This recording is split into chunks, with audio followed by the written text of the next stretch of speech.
Saya mulai ikut terlibat di dalam persoalan kenegaraan ini sejak mulai SMP kelas 1. Yang terjadi adalah represi. Oh, maksudnya tunggu dulu. Maksudnya anak-anak sekolah itu dilarang pakai jilbab pada saat itu? Iya, Represif itu satu hal yang sia-sia. Sama juga orang menahan jalannya waktu.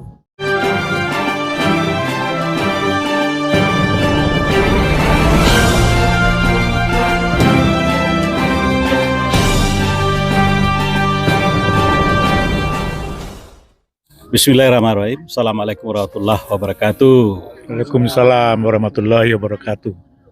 Ada Bang Abni, Bang Komar, Bang Tigor, saya sendiri Yasin Karad. Hari ini kita melaksanakan ritual mingguan kita, itu ngobrol-ngobrol di Cibubur setelah jalan sehat.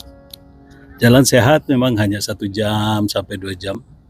Tapi yang paling asik itu adalah mengasah otak kembali, ngobrol-ngobrol mengenai keadaan bangsa kita. Persoalan bangsa ini tidak pernah terhenti di kita karena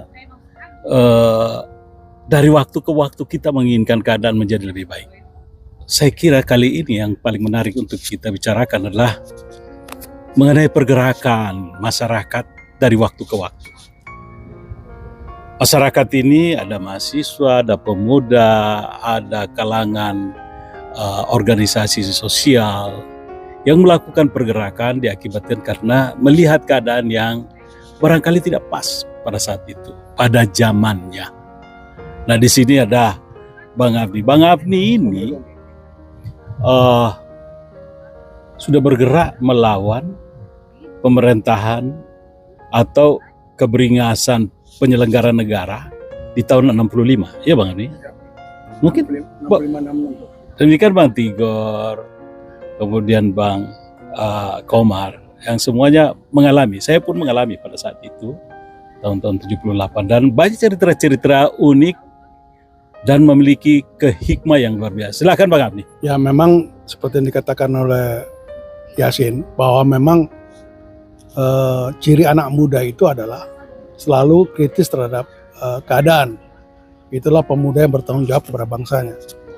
Jadi apa yang saya alami ini harusnya menjadi pelajaran buat pemimpin kita di masa datang. Saya mulai ikut terlibat di dalam persoalan kenegaraan ini sejak mulai SMP kelas 1. Saya terlibat di 65, 66, saya hampir 5 bulan saya ikut demo meruntuhkan Soekarno dan ikut membubarkan PKI, walaupun saya masih kecil pakai celana pendek. Kemudian saya terlibat juga 74 ketika peristiwa Malari. Saya ikut, hampir saja saya menjadi korban. Kemudian 78 saya berhasil lolos dari kepungan Intel hampir 5 kali. Teman-teman saya semua masuk kampus kuning. Dan kemudian tahun 98 saya ikut bersama teman-teman mengepung DPR. Ini luar biasa. Nah, Bang Tigor, gimana cerita mengenai aktivis Bang Tigor ini selama pada waktu-waktu yang lalu, maksud saya? Ya, jadi saya teringat ya di tahun 80-an itu kan sedang ramai-ramainya ada kebangkitan Islam. Salah satu aktualisasi dari kebangkitan itu kita melihat para muslimah itu ingin menggunakan mengimplementasikan salah satu ayat di dalam Al-Quran di mana mereka harus menutup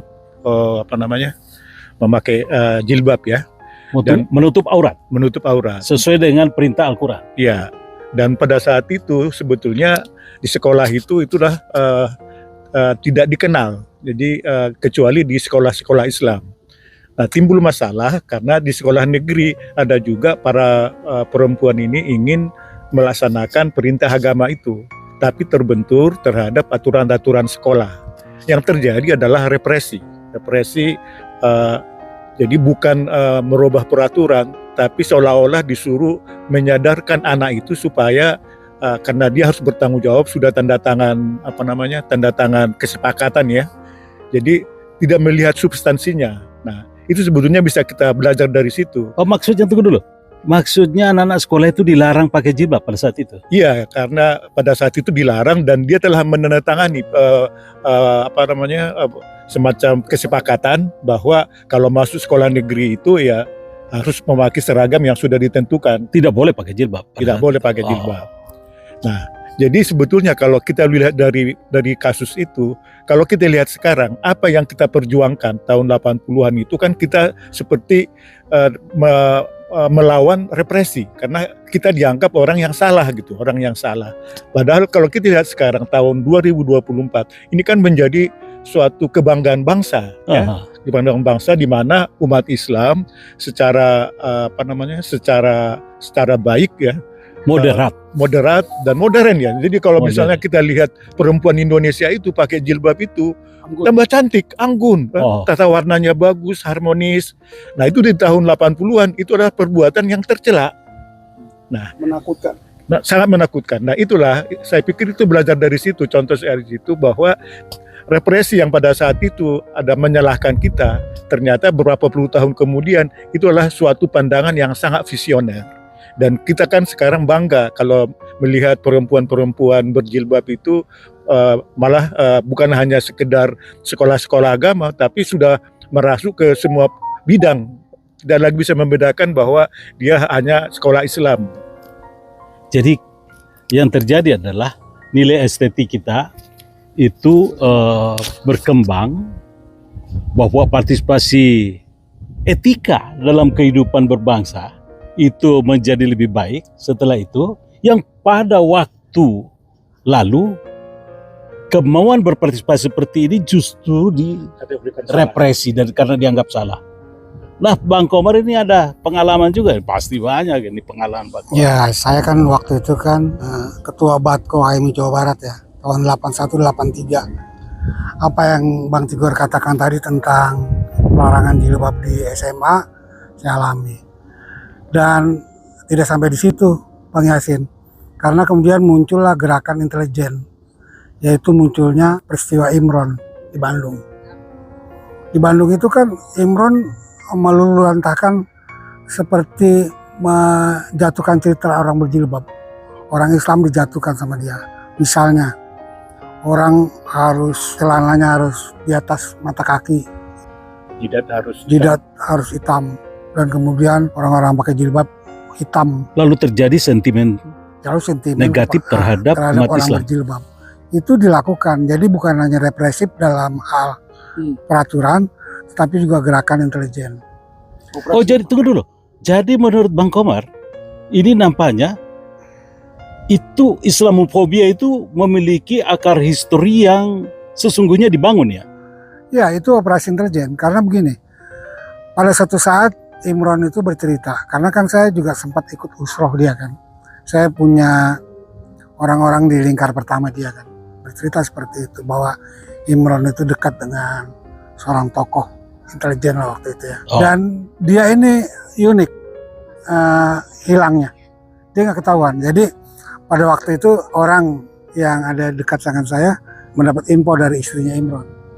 Jadi Imron itu dijemput oleh beberapa orang laki-laki gitu ya, yang kemudian mengatakan bahwa dia akan diajak rekreasi ke satu tempat dan nggak balik Oh. sampai sekarang.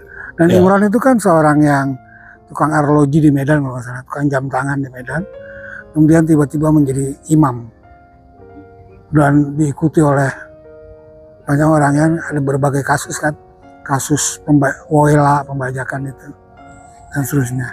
Jadi represif tidak sampai di situ, tetapi lakukan gerakan operasi intelijen. Saya cuma mengingatkan bahwa itu menahan gerakan Islam itu sama juga dengan menahan jalannya waktu. Tidak mungkin. Sekarang contoh saja, bagaimana di Turki tahun 1920 Kemal Atatürk menekan sebegitu rupa Islamisasi ya. umat Islam itu sekularisme, bahkan ajan saja pakai bahasa setempat kan. Jadi begitu represifnya, dan itu tembus juga tuh akhirnya 100 tahun sekarang Erdogan apa namanya Masjid Hagia Sophia yang tadinya museum diganti menjadi Masjid. jadi cerita menekan Islam itu memang sia-sia. Iya. Saya ingin bercerita tentang buku. Ketika saya dulu mahasiswa itu kan, saya bercerita tentang mahasiswa dulu ya. Jadi di zaman saya itu unik, sekitar tahun 70-an. Itu alumni HMI senior-seniornya begitu kompak. Senior-seniornya membina junior-juniornya sangat kompak. Jadi saya itu setiap hari dibawain buku oleh senior. Kebetulan kita satu kos, beberapa orang di situ, suruh baca. Sampai sekarang saya masih di luar kepala tuh. Ada buku karangan John F. Kennedy tentang riwayat-riwayat keberanian, tentang permainan curang. Permainan curang itu perang intelijen antara KGB dan CIA. Itu di luar kepala sampai sekarang. Ada lagi buku tentang anatomi revolusi. Tunggu dulu. Artinya kalau ada permainan-permainan yang bersifat rekayasa intelijen, jangan dikira juga kita tidak tahu. Karena kita membaca bukunya. Oh, saya Tamat kita dalam soal tamat itu. buku-buku itu. Semua kita baca dan memang ya ketika kita mahasiswa kan kita mengalami itu kan. Ya. Bahkan saya pernah ketika Kongres HMI, saya melarang orang polisi masuk ke ruangan sidangan. Kita dibawa ke polisi, ditekan kita di situ. Ditekan. Karena polisi harus masuk. Masuk gitu. Jadi ya memang seperti itu. Tapi represif yang dimaksud di sini adalah bagaimana menekan agar sebuah potensi itu lenyap, mati. Ini yang menurut saya kalau untuk umat Islam sia-sia. Kenapa? Salah satu contoh saja. Ini satu buku yang saya baca. Ini L. Studart. Dia bukunya ketika itu beredar mungkin terbit tahun 60-an. Tapi saya baca tahun 1970-an lah. Itu bukunya Bangsa-Bangsa Kulit Berwarna. Itu dia bilang bahwa percuma katanya menjajah umat Islam.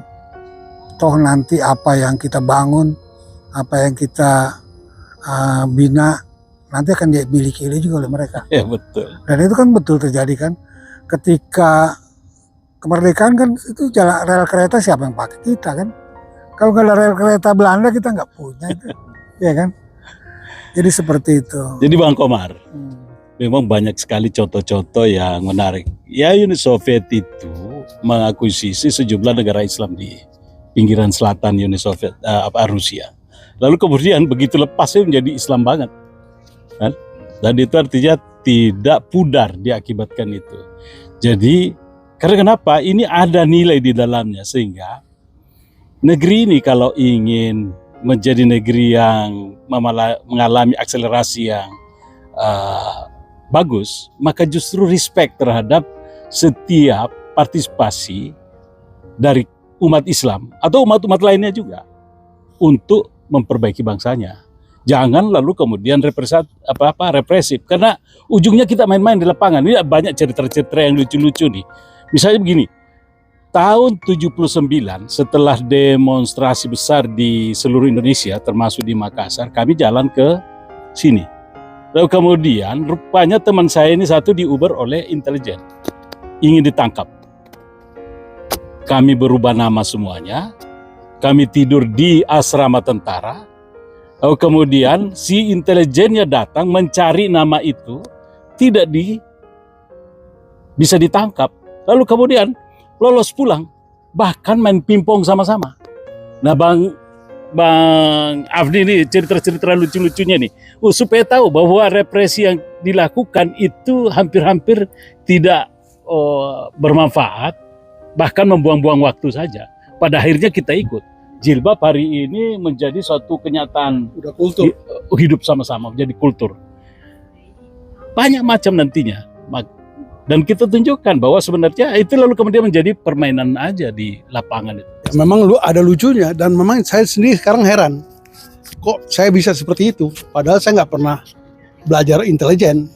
Walaupun pernah ada pelatihan waktu itu di PI, Pelajar Islam Indonesia. Saya dilatih bagaimana kalau nanti ketangkep diajarin. Supaya bagaimana mengirim berita ke penjara. Diajarin itu.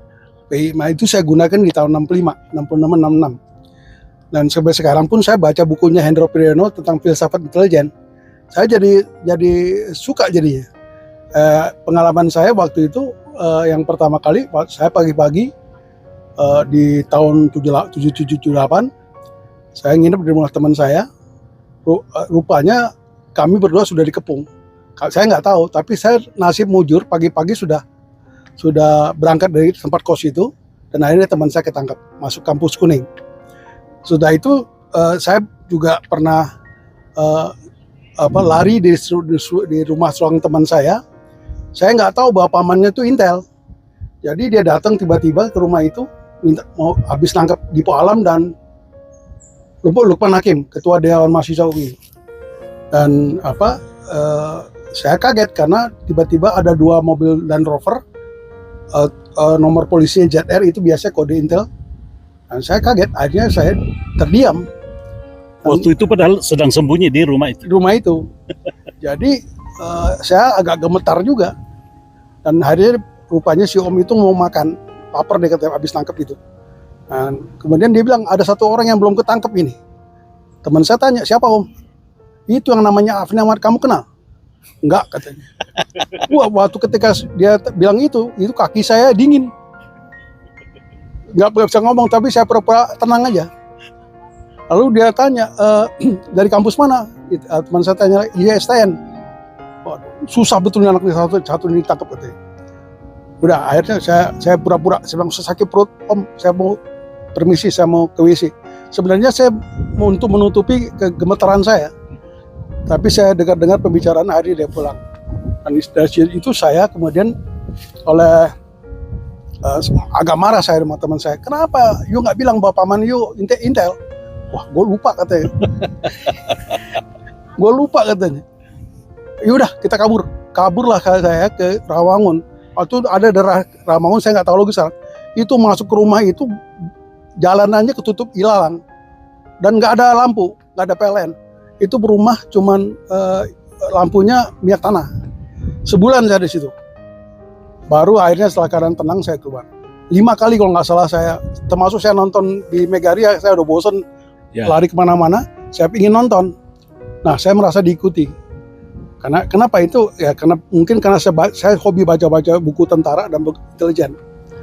Akhirnya saya merasa ada yang ngikutin. Dan benar, ketika saya masuk di dalam, 2 orang tuh mundar-mandir liatin yang nonton. Akhirnya saya merasa nggak nyaman, saya buru-buru aja kabur lewat WC juga. Oke Bang, ini artinya siasa melawan siasa. Yang ujungnya berujung tidak ada gunanya apa-apa. Dan jangan berharap orang itu akan menyerah. Dan yang lebih menarik lagi, ujungnya Bang Abdi menjadi anggota DPR 2 kali berturut-turut. Alhamdulillah. Dan menyumbang partisipasi terhadap perubahan bangsa. Sama dengan Bang Tigor ini juga diuber-uber, Bang Komar juga diuber-uber jadi direktur di corporate Krakatau Steel. Iya Bang, cerita apa ringan? Saya malah cerita ini Bang, jadi tadi kan udah bicara tentang nasional ya. Jadi sekarang kita bicara internasional. Jadi nasib ini kan sebetulnya juga dialami oleh bangsa Palestina. Represi luar biasa. Kurang apa mereka direpresi. Tapi memang keajaiban itu akan timbul. Jadi kita bayangkan dulu kita waktu mahasiswa kan di Posma ya, di Gojolok ya. Itu kan cuma 1 minggu, tapi 1 minggu itu kan meninggalkan bekas yang luar biasa di dalam heroisme kita ya. Coba bayangkan orang-orang Gaza sekarang itu sangat direpresi lebih dari 1 tahun Bang. Jadi yang nggak mampu dia menjadi jihad jadi mati, tapi yang hidup itu adalah sumber kekuatan manusia yang akan datang. Kita bayangkan itu terjadi. Jadi percuma, represi itu adalah perbuatan bodoh dan akan menghasilkan generasi yang pada saatnya dia menjadi sangat tangguh. Apa itu Bang Komar? Ya, memang represif itu satu hal yang sia-sia. Sama juga orang menahan jalannya waktu. Waktu itu tetap berjalan. Contoh, kita masuk Orde Baru. Ketika di Orde Baru, itu kan represif. Semua ada gerakan-gerakan mahasiswa, 74 dipadamkan. 78. Muncul 78. 78 dipadamkan, muncul 98. 98 bahkan ada dramatisasi tentang penculikan kan. Tentang kematian mahasiswa di situ. Dan itu terjadi. Toh akhirnya kemudian Soeharto tumbang. Gitu. Jadi semakin ditekan seperti energi yang mumbul, jadi seperti bandul dia membalik.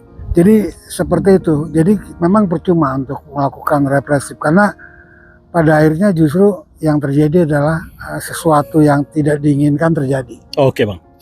Jadi akhir kata, marilah kita berdemokrasi.